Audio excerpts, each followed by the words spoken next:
Hello everyone. So today we're going to start with Unit 1. This is my lecture 2. I have already had one introductory lecture on this Geotechnical Engineering 1. But technically speaking, from the point of view of covering your syllabus, this will be my first lecture. Right? So the first unit, first chapter, that is Origin of Soil and its Properties. Okay, before I start with this lecture, let me tell you, Unit 1 is fundamental and it is necessary to understand Unit 1 in order to understand the other units. So if you are having any kind of questions, um, do not hesitate from asking. And now that it is on online mode, it's more easier to post questions, right? So we will be having on and off some interactive sessions. Okay, you can post your questions when we meet on Google Meet, or still better would be if you have any question, WhatsApp it to me. Now you all know our numbers and all, so you can WhatsApp it to me. Okay, and I will answer your question. If you want, I will answer it to you personally. If you want, I will answer it to you on the group, or maybe when we have the interactive sessions. And I will not disclose your identity, so I'll keep it very much secretive. Okay, but do not hesitate from asking the questions. All right, so starting with origin of soil, right? What is soil? Now, when I say the word soil, what comes to your mind? It's just what we walk on, right? Next to the road. Okay, dust. Okay, lay people call it dust also, right? Now what happens if I compact this soil or hammer the soil? I put it in a mold and I start hammering the soil. It will become like a rock, right? It will become like a stone, correct? So soil is basically weathered rock. Rock is something which is compacted soil, right? So I have not used the word compacted. Instead I have used the word consolidation. Now this is a little technical word. Compacted is also a technical word, but usually, when you hear any kind of problem in geotechnical engineering, instead of mentioning rock, they will say heavily consolidated soil. Heavily consolidated soil, in other words, is rocks. So, what is the meaning of this word consolidation? See, when you have these loose soil particles and you keep it in a mold and you start hammering, what will happen? Or let's take an example. If you have a glass jar and in that if you put sugar particles, and you give vibrations to that glass jar, what happens? What happens is you will see that sugar particles will start settling down. You get a little more space on top so you can fill in little more sugar.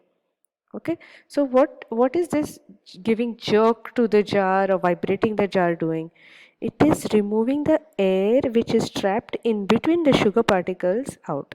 Because the air is moving out, that volume is free now for you to put little more sugar. Can you visualize what I'm saying? Right? So this particular process of removing of air voids, okay, is, in technical terms, it's called compaction. Now when I say compaction, it's not necessary that you visualize someone hammering something from top. Okay, compaction by definition is decreasing the volume. You're making the material more dense, okay, by removal of air voids. Okay, now coming to consolidation, what is consolidation? Now same thing if you take any other material, and what if the voids, now in the case, the analogy that I presented, the sugar and the sugar jar, what if instead of sugar, let's say I replace sand. I put sand particles, and in sand, let's say a beach sand I take, little bit moisture is there. So now if I have to consolidate these sand particles which have air voids and which also has water in these voids. Okay, now if I want to make it dense, what will be the requirement? I will have to remove the air from the voids as well as water from the voids. Okay, so this process is called consolidation. In compaction, to make the material dense, you are removing the air from the voids. In consolidation, to make the material dense, you are removing air and water from the voids. Okay, so that is consolidation. Now coming back to what is soil and rock. When I erode rock, when I weather the rock, maybe by different processes, different denudation agents, maybe by erosion by water, erosion by wind, what is formed is soil.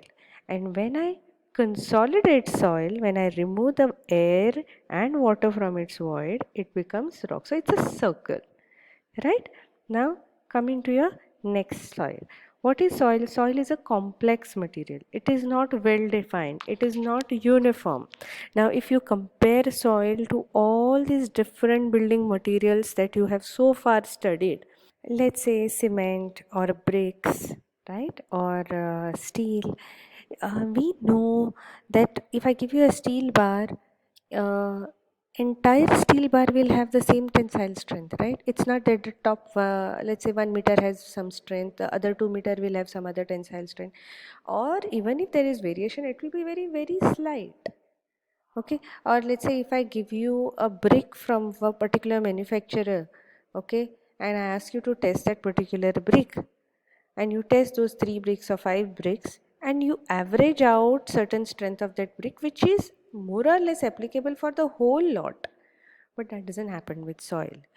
Soil is a material, it's an engineering material where the properties change. They are non-uniform.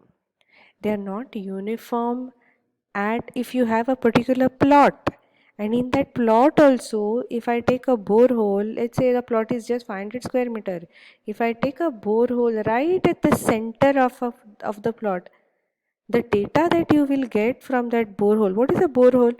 You excavate, it's like a small a deep, and diameter is very less, it's a deep hole, you can say, and you collect soil at different depths. Now you may get laterite on top, you may get some other soil right below. Now that profile of soil, those layers of the soil that you will get from the borehole at the center of the plot will definitely not be same as what you will get at the corners. So it is not uniform at different positions. It is not uniform at different depths. So x coordinate, the value is changing, properties are changing. Depth z coordinate, the properties are changing. And what else? At different times also it will change. So if you are taking a bore log somewhere before monsoon and after monsoon, the soil properties will change because the moisture content is changing. The major issue with any building material for that matter is this moisture content. Now the moment moisture content changes, most of the properties will get hampered. Okay, so it is very, very important. Now what happens if I tell you something, and let's say uh, if I give you a brick and I say this is its color, okay, these are its dimensions, this is its strength, more or less you will be able to predict the behavior. That prediction of behavior in case of soil requires a lot of parameters to be well understood. Just knowing the soil particle size, just knowing the voids, or just knowing the mineralogy, you cannot predict how the soil will behave when you construct something over it. Okay, there are a lot of parameters that you need to clearly understand, and you need to understand the effect of those parameters, right? So now what are the different types of soil? Coming back to this slide, it includes boulders. Boulders are those huge size rocks, sands, gravels, clays, silts, sizes from microns. What is a micron? 1,000th of millimeter. So if you have 1 millimeter divided into 1,000 parts, now can you visualize how much is 1 millimeter on your scale? How much is 1 millimeter? Yes. So you are that refill that you all use in your pens, the ball pens or the gel pens, it's not more than 3 millimeters. So 1 micron is 1,000th of 1 millimeter.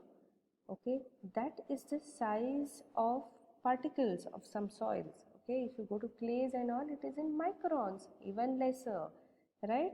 And from that particle size to boulder size, this is the distribution of soil particles. Okay, and based, obviously, if I give you a soil mass and it has more percentage of clays, then it will behave in a certain particular way. If that same soil mass has a lot of sandy particles, then it will behave in a different way. So here we are to understand what will be that behavior, right? Coming to the next slide, types of soil. Okay, there are different types of soils. Actually, I have penned down around 7, but there are still more. Okay, we are here to understand the technical behavior, but this is just a general classification of soil which you will find in any book. There's something called residual soils. These are found over the parent rock. So lateritic soil will be found over laterites, right? Then transported soils, like these are layered soils because they are coming from different places, right, and at different times. So when you dig a borehole, you will find different types of soil matter at different depths. Then glacial drift, these are picked up, mixed, disintegrated and transported by obviously glaciers. Then Eolene soils, these are wind transported soils. These are sand dunes and loess. Okay, this is pronounced as loess. Okay, these are very fine sands. Obviously they have to be fine because they have to be blown by wind, right? So the particle sizes are way much smaller than what you will otherwise see. Okay, colluvial soils. Colluvial soils are transported by gravitational forces. So when there is a landslide or when there is alternate freezing and thawing in cold climates, the soil mass develops cracks and it just slides down, just scoops down. Okay, then there is alluvial soil. Alluvial soils will be found at the downstreams of a river. So rivers will flow from the hills, they originate from the hills and they start flowing down. While they flow down, they bring all the soil particles down. Okay, so these deposited soil particles, they are supposed to be very fertile. Now when we say the plains of Ganges, these are very fertile lands, alluvial soils, they are basically transported from the hills by rivers downstreams. Then camellose soils, these are peat, muck, decaying and chemically deposited matter. So when you see any soil mass little dark in color, little greenish in color, that is a indication that there is a lot of dead and decomposed soil mass in it. Okay, it may be animal remains, it can be plant remains. Okay, such soil masses are actually very bad from civil engineering point of view. What happens when there is organic matter, dead and decomposed matter in the soil?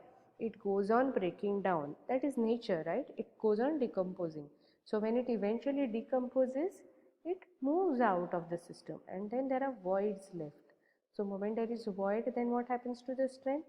Anything that has more voids will be easily compressed, easily settling down. So these kind of soils are not good for construction. However, you don't call them bad because they are extremely good for agriculture. For civil engineers, they are not good, right? So pictorially, so this is typical sandy soil that you all see. Eventually, you all will understand what is sandy soil in a different perspective, but right now with the limited knowledge that you all have, uh, sandy soils will look something like this. This is peat. This is black cotton soil. This you will find in fields of Maharashtra and all. They are extremely fertile. Okay, this is sandy loam. What is loam basically? It's a mixture of sand, silt and clay. Now sandy loam will have more of sand, less of clay and silt. Clay loam will have more of clay, less of sand and silt.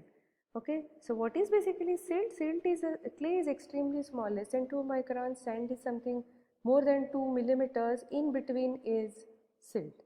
We will study sand, silt and clay when we are studying textural classification. In depth we will study these three things. Next, there is work for you all.